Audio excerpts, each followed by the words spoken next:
Pattoki police ने इंसानियत की बेहतरीन मिसाल कायम करते हुए सगी बेटी से शदीद सर्दी में जबरदस्ती भीख मंगवाने वाले सन दिलबाप को सबक सिखाने के लिए गिरफ्तार करते हुए सलाखों के पीछे धकेल दिया है।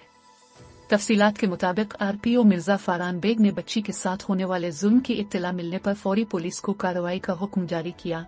सौतेली मां सारा दिन घर के काम करवाती थी और बाप शाम को जबरदस्ती भीख मांगने के लिए बाहर भेज देता था, जबकि रोजाना रात 800 रुपए लेने के बाद ही बेटी को घर दाखिले की इजाजत मिलती थी। पतोकी पुलिस ने फौरी कार्रवाई अमल में लाते हुए जज्बात से महरूम बाप को गिरफ्तार करते हुए जेल में डाल दिया।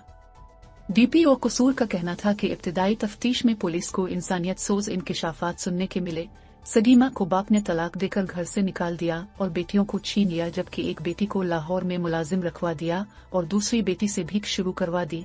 आरपीओ मिर्जा फारान बेग ने पुलिस की बरवक्त कार्रवाई को सराहते हुए कहा कि यह काबिल सिताइश है। अवाम और पुलिस का साथ मुआशरती बुराइयों को कम करने में मददगार साबित होगा। चाइल्ड प्रोटेक्शन ब्यूरो को मामले की इत्तला भी कर दी गई है।